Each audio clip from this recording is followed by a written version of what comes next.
Pada zaman sekarang, manusia menggunakan berbagai alat untuk kehidupan sehari-hari.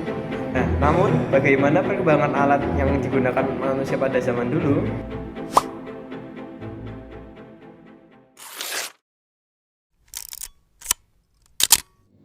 Semuanya berawal dari zaman batu, atau lebih tepatnya, zaman Paleolitikum atau zaman batu tua. Zaman ini adalah zaman yang berlangsung pada 50.000 sampai 10.000 tahun sebelum Masehi. Zaman ini disebut demikian karena pada waktu itu manusia masih menggunakan alat dari batu yang kasar dan sederhana. Pada masa ini juga manusia masih hidup secara nomaden dalam kelompok kecil dan hidup dengan mengumpulkan makanan dan berburu hewan. Selanjutnya ada zaman Mesolitikum atau zaman batu tengah. Zaman ini adalah masa di mana manusia mulai hidup semi menetap di gua-gua yang disebut Abruzos Roche. Pada zaman praaksara Mesolitikum, laki-laki berburu dan perempuan tinggal di gua untuk menjaga anak dan memasak.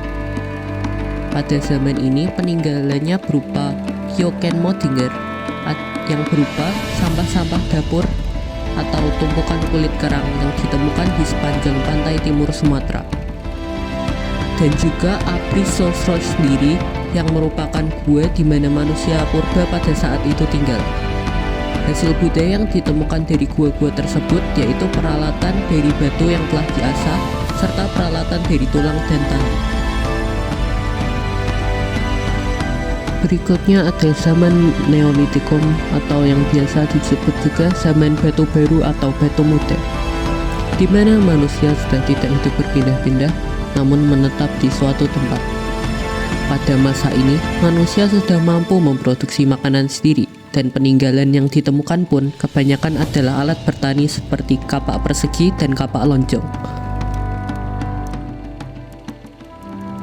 Yang terakhir dari zaman batu adalah zaman Megalitikum, yang itu sendiri dibagi menjadi dua, yaitu Megalitikum tua yang terjadi pada tahun 2500 sampai 1500 sebelum Masehi, yang budayanya menyebar ke Indonesia pada zaman Neolitikum, dibawa oleh pendukung kebudayaan kapak persegi atau Proto Melayu, serta Megalitikum muda pada tahun 1000 sampai 10 sebelum Masehi, yang budayanya menyebar pada zaman perunggu dibawa oleh pendukung kebudayaan Dongson atau Deutero Melayu.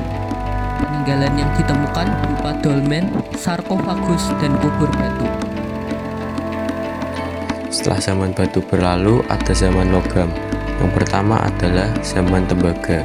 Zaman tembaga ini berlangsung sekitar 4000 sampai 3300 sebelum Masehi, ketika manusia mulai mengenal dan menggunakan tembaga sebagai bahan alat dan senjata sederhana.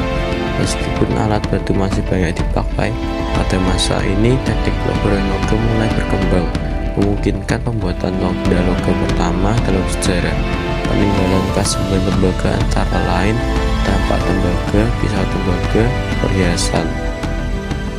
Selanjutnya adalah zaman perunggu. Zaman perunggu itu berlangsung sekitar 3300 sampai 1200 sebelum Masehi, ketika manusia mulai menggunakan perunggu sebagai bahan utama alat dan senjata karena lebih kuat dari batu atau tembaga murni. Ciri dari zaman ini adalah kemampuan melebur logam yang meningkat dan munculnya masyarakat yang lebih maju. Peninggalan khas dari zaman ini itu meliputi kapak corong, neraka bejana, dan perhiasan. Dan yang terakhir adalah zaman besi. Zaman besi ini berlangsung sekitar 1200 sampai 500 sebelum Masehi. Dan ini juga masa ketika manusia menggunakan besi yang lebih kuat dan murah daripada perunggu itu sendiri, sehingga memajukan pertanian dan kehidupan sehari-harinya. Peninggalan dari zaman besi ini ada kapak dan senjata perang lainnya, juga ada perhiasannya. Dalam zaman logam ada dua teknik pembuatan alat logam, yaitu dengan cetakan batu bivalve dan dengan cetakan tanalia dan lilin atau acira perdue. Nah, sekian dari kami. Semoga nambah ilmu dan wawasan. Terima kasih.